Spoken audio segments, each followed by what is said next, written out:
Hello students, I could not find a good audio quality for the next couple chapters, so I'm just going to read them to you on video so I can save my voice during class. There's a mower in the background. Hopefully that doesn't cause too much background noise interference. So this is the audio visual. In March of 1995, a limousine carrying Ted Koppel, the host of ABC TV's Nightline, pulled up to the snow-covered curb outside Morrie's house in West Newton, Massachusetts. Morrie was in a wheelchair full-time now, and he was getting used to helpers lifting him like a heavy sack from the chair to the bed and from the bed to the chair. He had begun to cough while eating, and chewing was a chore. His legs were dead. He would never walk again. Yet he refused to be depressed. Instead, Morrie had become a lightning rod of ideas. He jotted down his thoughts on yellow pads, envelopes, folders, scrap paper. He wrote bite-sized philosophies about living with death's shadow. Accept what you are able to do and what you are not able to do. Accept the past as past without denying it or discarding it. Learn to forgive yourself and to forgive others. Don't assume that it's too late to get involved. After a while, he had more than 50 of these aphorisms, which he shared with his friends. One friend, a fellow Brandeis professor named Morrie Stein, was so taken with the words that he had sent them to the Boston Globe reporter, who had come out and wrote a long feature story on Morrie. The headline read, "A Professor's Final Course, His Own Death." The article caught the eye of a producer from Nightline show, who had brought it to Koppel in Washington, D.C. "Take a look at this," the producer said. Next thing you knew, there were cameramen in Morrie's living room, and Koppel's limousine was in front of the house. Several of Morrie's friends and family members had gathered to meet Koppel, and when the famous man entered the house, they buzzed with excitement. All except for Morrie, who wheeled himself forward and raised his eyebrows and interrupted the clamor with his high, sing-song voice. "Ted, I need to check you out before I agree to do this interview." There was an awkward moment of silence, and then the two men were ushered into the study. The door was shut. "Man," one friend whispered outside the door, "I hope Ted goes easy on Morrie." "I hope Morrie goes easy on Ted," said the other. Inside the office, Morrie motioned for Koppel to sit down. He crossed his hands in his lap and he smiled. "Tell them something close to your heart," Morrie began. "My heart?" Koppel studied the old man. "All right," he said cautiously, and he spoke about his children. They were close to his heart, weren't they? "Good," Morrie said. "Now tell me something about your faith." Koppel was uncomfortable. I don't usually talk about things with people that I've only known for a few minutes." "Ted, I'm dying," Morrie said, peering over his glasses. "I don't have a lot of time here." Koppel laughed. "All right. Faith." He quoted a passage from Marcus Aurelius, something he felt strongly about. Morrie nodded. "Now, let me ask you something," Koppel said. "Have you ever seen my program?" Morrie shrugged. "I think. Twice." "Twice? That's all? Don't feel bad. I've only seen Oprah once." "Well, the 2 times you saw my show, what did you think?" Morrie paused. "To be honest?" "Yes." "I thought you were a narcissist." Koppel burst into laughter. "I'm too ugly to be a narcissist," he said.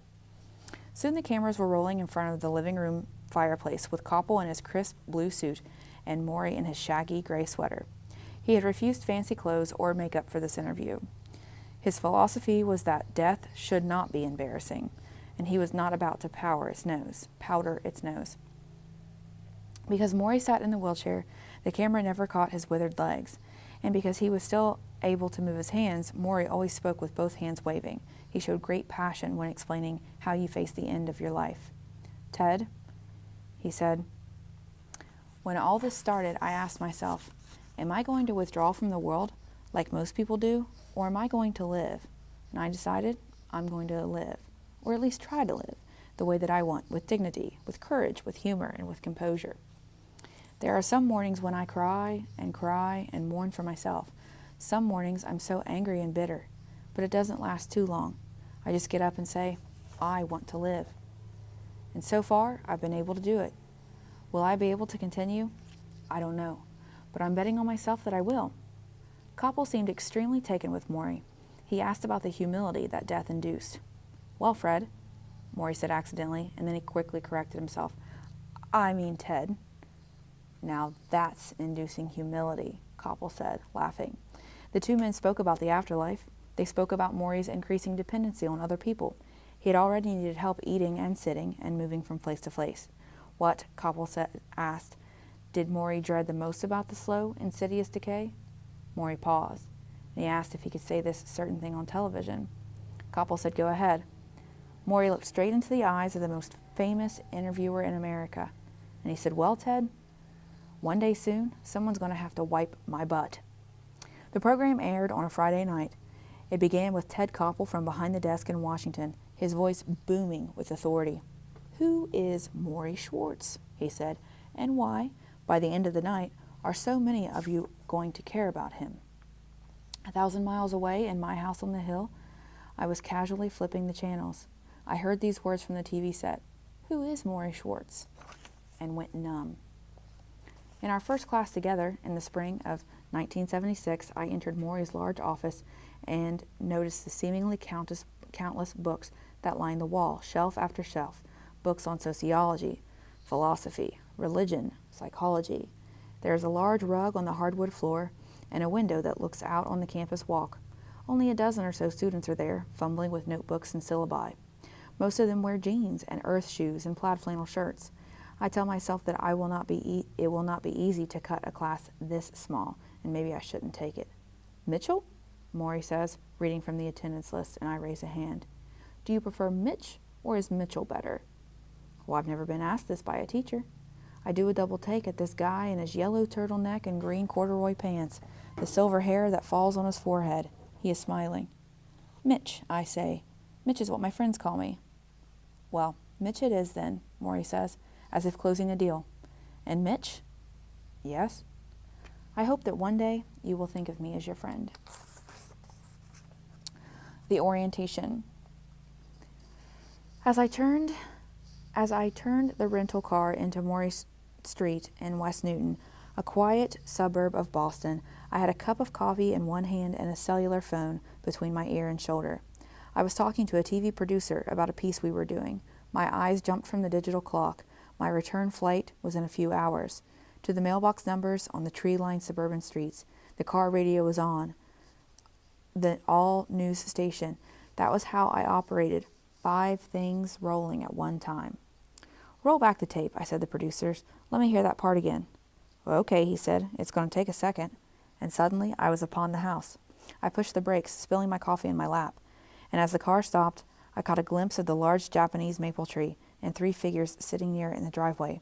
A young man and a middle-aged woman flanking a small old man in a wheelchair. Morrie. At the sight of my old professor, I froze. "Hello?" the producer said in my ear. "Did I lose you?" I had not seen him in 16 years. His hair was thinner, nearly white, and his face was gaunt. I suddenly felt unprepared for this reunion. For one thing, I was stuck on the phone, and I had hoped that he hadn't noticed my arrival, so that I could drive around the block a few more times, finish my business, and get mentally ready. But Morrie, this new, withered version of a man I had once known so well, was smiling at the car, hands folded in his lap, waiting for me to emerge. "Hey," the producer said again, "are you there?" For all the time that we had spent together, for all the kindness and patience Morrie had shown me when I was young, I should have dropped the phone and jumped from the car, run and held him and kissed him hello. But instead, I killed the engine, sunk down off the seat, as if I were looking for something. Yeah, I'm here," I whispered, and I continued my conversation with the TV producer until we were finished. I did what I had become best at doing. I tended to my work, and even while my dying professor waited on his front lawn, and I'm not proud of this is what I did. Now, 5 minutes later, Morrie was hugging me, his thinning hair rubbing against my cheek. I had told him that I was searching for my keys, and that is what had taken me so long in the car, and I squeezed him tighter, as if I could crush my little lie. Although the spring sunshine was warm, he wore a windbreaker and his legs were covered by a blanket. He smelled faintly sour, the way people on medication sometimes do. With his face pressed close to mine, I could hear his labored breathing in my ear. "My old friend," he whispered, "you've come back at last." He rocked against me, not letting go, his hands reaching up from my elbows as I bent over him. I was surprised at the affection after all these years. But then, in the stone walls I had built between my present and my past, I had forgotten how close we once were. I remembered graduation day, the briefcase, his tears at my departure, and I swallowed because I knew deep down that I was no longer the good gift-bearing student that he had remembered. I had only hoped that for the next few hours I could fool him. Inside the house, we sat on a walnut dining room table, near a window that looked out on the neighbor's house. Morrie fussed with his wheelchair, trying to get comfortable. As was his custom, he wanted to feed me, and I said, all right.